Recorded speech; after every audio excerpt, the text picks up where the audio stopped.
नारायणं नमस्कृत्य नरं चैव नरोत्तमं देवी सरस्वती व्यासं ततो जयमुदीरयत्। नष्टप्रायेषु अभद्रेषु नित्यं भागवतसेव्या भगवती उत्तमश्लोके भक्ति भवति नैष्टिकी। कृष्णाय वासुदेवाय देवकी नन्दनाय च नन्दगोपकुमाराय गोविन्दाय नमो नमः। मूकं करोति वाचालं पङ्गुलङ्घ्यते गिरिं यत्कृपातमहं वन्दे परमानन्दं माधवं। श्रीचैतन्य ईश्वरं श्रीगुरुदीनतारिणं।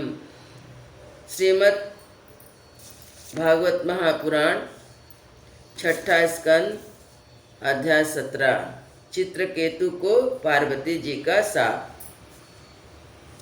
सुखदेव जी कहते हैं, राजा परीक्षित सुनिए, विद्याधर चित्रकेतु जिस दिशा में भगवान संकर्षण अंतर्ध्यान हुए थे उसे नमस्कार करके आकाश मार्ग से स्वच्छंद विचरने लगा। महायोगी चित्रकेतु करोड़ों वर्षों तक सब प्रकार के संकल्पों को पूर्ण करने वाली सुमेरु पर्वत की घाटियों में विहार करते रहे। उनके शरीर का बल और इंद्रियों की शक्ति अछूड़्य थी। बड़े बड़े मुनि सिद्ध चारण उनकी स्तुति करते थे। उनकी प्रेरणा से विद्याधर की स्त्रियां उनके पास सर्वशक्तिमान भगवान के गुण और लीलाओं का गान करती रहती। एक दिन चित्रकेतु भगवान के दिए हुए तोजियोमय विमान पर सवार होकर कहीं जा रहे थे। इसी समय उन्होंने देखा कि भगवान शंकर बड़े बड़े मुनियों की सभा में सिद्ध चारणों के बीच बैठे हुए, साथ ही भगवती पार्वती को अपनी गोद में बैठाकर एक हाथ से उन्हें आलिंगन किए हुए हैं। यह देखकर चित्रकेतु विमान पर चढ़े हुए उनके पास चले गए और भगवती पार्वती को सुना कर जोर से हंसने और कहने लगे।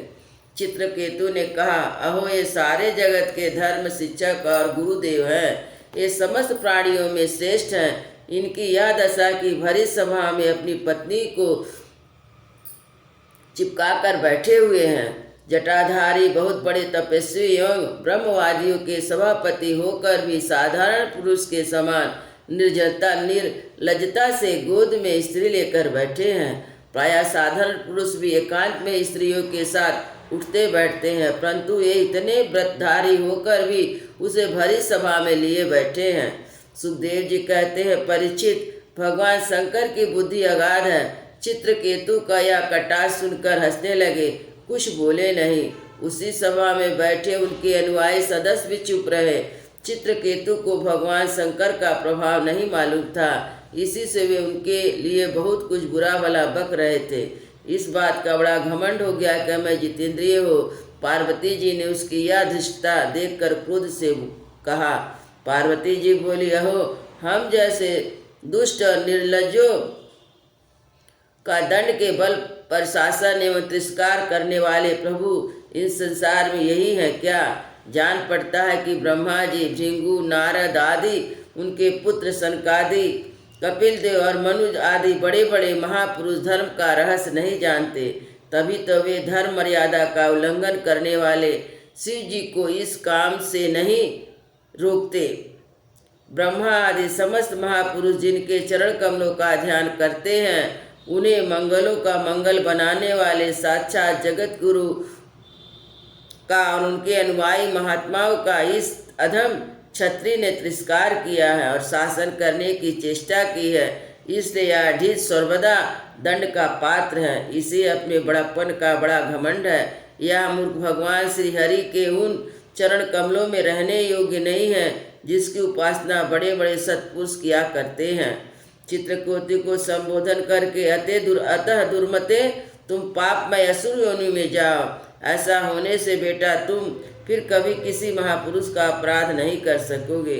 श्री सुखदेव जी कहते हैं, परीक्षित, जब पार्वती जी ने इस प्रकार चित्रकेतु को शाप दिया तब वे विमान से उतर पड़े और सिर झुकाकर उन्हें प्रसन्न करने लगे। चित्रकेतु ने कहा, माता पार्वती जी, मैं बड़ी प्रसन्नता से अपने दोनों हाथ जोड़कर आपका शाप स्वीकार करता हूँ, क्योंकि देवता लोग मनुष्य के लिए जो कुछ कह देते हैं वह उनके प्रारब्ध अनुसार मिलने वाले फल की पूर्व सूचना मात्र होती है। देवी, यह जीव अज्ञान से मोहित हो रहा है और इसी कारण इस संसार चक्र में भटकता रहता है, सदा सर्वदा सर्वत्र सुख और दुख का भोगता रहता है। माता जी सुख और दुख को देने वाले ना तो अपना आत्मा है ना कोई दूसरा। वे अज्ञानी है जो अपने को अथवा दूसरे को सुख दुख का कर्ता माना करते हैं। यह जगत सत्व रज और आदि गुणों का स्वाभाविक प्रवाह है। इसमें क्या साप, क्या अनुग्रह, क्या स्वर्ग, क्या नरक, क्या सुख, क्या दुख। एकमात्र परिपूर्णतम भगवान ही बिना किसी की सहायता के अपनी आत्मस्वरूपणी माया के द्वारा समस्त प्राणियों की तथा उनके बंधन, मोक्ष और सुख दुख की रचना करते हैं। माता जी भगवान श्री हरि सब में सम और माया आदि मल से रहित है। उनका कोई प्रिय अप्रिय, जाति, बंधु, अपना पराया नहीं है। जब उनका सुख में राग नहीं तब उनमें राग जन क्रोध तो हो ही कैसे सकता है। तथापि उनकी माया शक्ति के कार्य पाप और पुण्य के प्राणियों के सुख दुख, हित अहित, बंध मोक्ष, मृत्यु, जन्म और आवागमन के कारण बनते हैं। प्रति प्राणा देवी, मैं साप से मुक्त होने के लिए आपको प्रसन्न नहीं कर रहा हूँ। मैं तो चाहता हूँ कि आप मेरी जो बात अनुचित प्रतीत हुई हो उसके लिए क्षमा करें।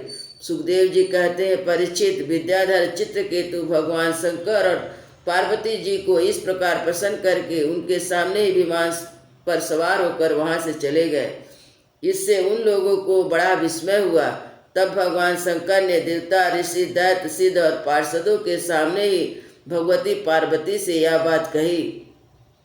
भगवान शंकर ने कहा, सुंदरी, दिव्य लीला बिहारी भगवान के निष्प्रिय और उदार हृदय दासानुदासों की महिमा तुमने अपनी आंखों से देख ली। जो लोग भगवान के शरणागत होते हैं वे किसी से नहीं डरते, क्योंकि उन्हें स्वर्ग, मोक्ष, नरक में भी एक ही वस्तु केवल भगवान के समान भाव दर्शन होते हैं।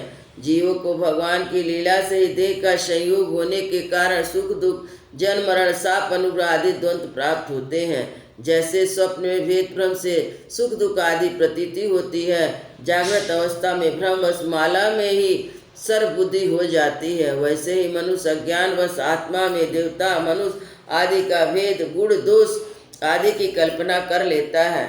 जिनके पास ज्ञान और वैराग का बल है और वो जो भगवान वासुदेव के चरणों में भक्ति भाव रखते हैं, उनके लिए इस जगत में ऐसी कोई वस्तु नहीं है जिसे हे या उपादेय समझकर राग द्वेष करे। मैं ब्रह्मा जी, सनकादि, नारद, ब्रह्मा जी के पुत्र भृंगु आदि मुनि, बड़े बड़े देवता कोई भी भगवान की लीला का रहस्य नहीं जान पाते। ऐसी अवस्था में उनके नन्हे से नन्हे अंश और अपने को उनसे अलग ईश्वर मान बैठे हैं, वे उनके स्वरूप को जान ही कैसे सकते हैं। भगवान को ना कोई प्रिय है ना प्रिय, उनका ना कोई अपना है ना पराया। वे सभी प्राणियों की आत्मा है, इससे सभी प्राणियों के प्रीतम है। प्रिय परम भगवान चित्रकेतु उन्हीं का प्रिय अनुचर, शांत और समदर्शी है, और मैं भी भगवान श्री हरि का ही प्रिय हूँ। इसलिए तुम भगवान के प्यारे भक्त, शांत, समदर्शी महात्मा पुरुष के संबंध में किसी प्रकार का आश्चर्य नहीं करना चाहिए। सुखदेव जी कहते हैं, परीक्षित, भगवान शंकर का भाषण सुनकर भगवती पार्वती की चित्तवृत्ति शांत हो गए। उनका विस्मय जाता रहा और भगवान के परम प्रेमी भक्त चित्रकेतु भी भगवती पार्वती को बदले में साप दे सकते थे, परंतु उन्होंने साप ना देकर उनका साप सिर पर चढ़ा लिया। यही साधु पुरुष का लक्षण है। यही विद्याधर चित्रकेतु दानव योनि का आश्रय लेकर त्वष्टा के दक्षिणा अग्नि से पैदा हुए। वहाँ इनका नाम वृत्तासुर हुआ। वहाँ भी ये भगवत स्वरूप के ज्ञान और भक्ति से ही परिपूर्ण ही रहे। तुमने पूछा कि वृत्तासुर का दैत्य योनि में जन्म क्यों हुआ, उसे भगवान की ऐसी भक्ति कैसे प्राप्त हुई, उसका पूरा विवरण मैंने तुम्हें सुना दिया। महात्मा चित्रकेतु का इतिहास केवल उनका ही नहीं, समस्त विष्णु भक्तों का महात्मा है। जो इसे सुनता है समस्त बंधनों से मुक्त हो जाता है। जो पुरुष प्रातः काल उठकर मौन रखकर श्रद्धा के साथ भगवान का स्मरण करते हुए इस इतिहास का पाठ करता है, उसे परम गति की प्राप्ति होती है। वृंदावन बिहारी लाल की जय, जुधा श्री राम लला की जय, गुरु महाराज की जय।